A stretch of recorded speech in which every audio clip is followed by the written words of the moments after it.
ಶುಭೋದಯ, ನಮಸ್ಕಾರ, welcome to Yoyo Kannada. ಬನ್ನೀಗ ನೋಡೋಣ ಕರುನಾಡಿನ ಪ್ರಮುಖ 5 ಬ್ರೇಕಿಂಗ್ ನ್ಯೂಸ್ಗಳು. ಬಾಗಲಕೋಟೆಯಲ್ಲಿ ನಡೆದ ಕಲ್ಲು ತೂರಾಟ ಘಟನೆಯನ್ನು ತಾವು ಮತ್ತು ರಾಜ್ಯ ಸರ್ಕಾರ ಬಲವಾಗಿ ಖಂಡಿಸುವುದಾಗಿ ಮುಖ್ಯಮಂತ್ರಿ ಸಿದ್ದರಾಮಯ್ಯ ಹೇಳಿದ್ದಾರೆ.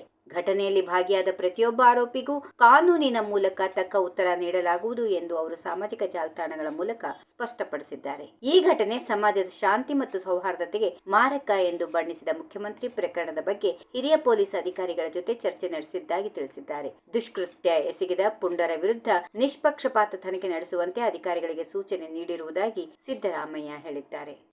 ಪವರ್ ಫೈಟ್ ನ ಮಧ್ಯೆ ಸಿಎಂ ಸಿದ್ದರಾಮಯ್ಯ ಅವರು ಬಜೆಟ್ ಪೂರ್ವಭಾವಿ ಸಭೆಗಳನ್ನ ಭರದಿಂದ ನಡೆಸುತ್ತಿದ್ದಾರೆ. ಎಲ್ಲಾ ಇಲಾಖೆಗಳ ಸಚಿವರೊಂದಿಗೆ ಇಲಾಖಾವಾರು ಸಭೆಗಳನ್ನ ಮಾಡಿ ವಿವಿಧ ಸಂಘಟನೆಗಳೊಂದಿಗೆ ಚರ್ಚೆ ನಡೆಸುತ್ತಿದ್ದಾರೆ. ಆದರೆ ಉಪಮುಖ್ಯಮಂತ್ರಿ ಡಿ.ಕೆ. ಶಿವಕುಮಾರ್ ಅವರು ಈವರೆಗೆ ಯಾವುದೇ ಬಜೆಟ್ ಪೂರ್ವಭಾವಿ ಸಭೆಗಳಲ್ಲಿ ಭಾಗವಹಿಸದೇ ಇರುವುದು ಗಮನ ಸೆಳೆದಿದೆ. ಇದು ರಾಜಕೀಯ ವಲಯದಲ್ಲಿ ಹಲವು ಪ್ರಶ್ನೆಗಳು ಮತ್ತು ಅನುಮಾನಗಳನ್ನು ಮೂಡಿಸಿದೆ. ಮಾರ್ಚ್ 6ರಂದು 2026-27ನೇ ಸಾಲಿನ ಬಜೆಟ್ ಮಂಡಿಸಲು ಸಿದ್ಧತೆ ಸಾಗುತ್ತಿದೆ. ಡಿಸಿಎಂ ಅವರ ನಡೆಯಿಂದಾಗಿ ನಾಯಕತ್ವ ಬದಲಾವಣೆಯ ಚರ್ಚೆಗಳು ಮತ್ತಷ್ಟು ತೀವ್ರಗೊಂಡಿವೆ.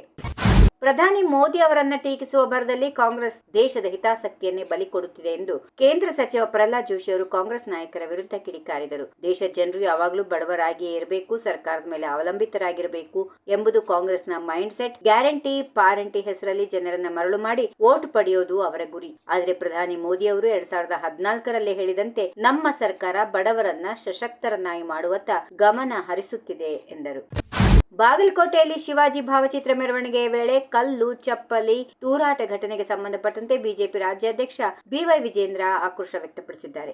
ಈ ಕಾಂಗ್ರೆಸ್ ಸರ್ಕಾರದ ಅವಧಿಯಲ್ಲಿ ಹಿಂದೂಗಳು ಹಬ್ಬ ಮತ್ತು ಮೆರವಣಿಗೆಗಳನ್ನ ಗುರಿಯಾಗಿಸಿಕೊಂಡು ನಡೆಯುತ್ತಿರುವ ಇಂತಹ ನಿರಂತರ ದಾಳಿಗಳು ವ್ಯವಸ್ಥಿತ ಪಿತೂರಿಯಂತೆ ಕಾಣುತ್ತಿದೆ. ರಾಜ್ಯ ಸರ್ಕಾರ ತಮ್ಮ ಪರ ನಿಲ್ಲಲಿದೆ ಎನ್ನುವ ಧೈರ್ಯವಿಲ್ಲದೆ ಇಂತಹ ಪುಂಡಾಟಿಕೆ ನಡೆಯುವುದು ಸಾಧ್ಯ ಇಲ್ಲ. ಹಿಂದೂ ಸಮಾಜದ ತಾಳ್ಮೆಯನ್ನ ಪರೀಕ್ಷಿಸಬೇಡಿ. ಶಿವಾಜಿ ಮಹಾರಾಜರ ಗೌರವಕ್ಕೆ ಧಕ್ಕೆ ತಂದವರ ವಿಷಯದಲ್ಲಿ ಸುಮ್ಮನಿರಲು ಆಗುವುದಿಲ್ಲ ಹೀಗೆಂದು ಅವರು ಎಚ್ಚರಿಕೆ ನೀಡಿದ್ದಾರೆ.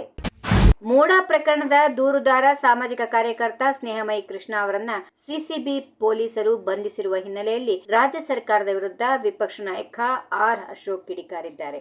ನ್ಯಾಯಕ್ಕಾಗಿ ಹೋರಾಡುವವರನ್ನ ಬಂಧಿಸಲಾಗುತ್ತಿದೆ, ನ್ಯಾಯಕ್ಕಾಗಿ ಹೋರಾಡುವವರ ಧ್ವನಿ ಕುಗ್ಗಿಸುವ ಕೆಲಸ ಮಾಡಲಾಗುತ್ತಿದೆ. ಅದರ ಭಾಗವಾಗಿ ಈಗ ಸ್ನೇಹಮಯಿ ಕೃಷ್ಣ ಅವರನ್ನ ಬಂಧಿಸಿದ್ದಾರೆ. ರಾಜ್ಯ ಕಾಂಗ್ರೆಸ್ ಸರ್ಕಾರ ನ್ಯಾಯದ ಕತ್ತು ಹಿಸುಕುವ ಕೆಲಸ ಮಾಡ್ತಾ ಇದೆ. ಇದು ದುರಾಡಳಿತದ ಪರಮಾವಧಿ ಎಂದು ವಾಗ್ದಾಳಿ ನಡೆಸಿದರು.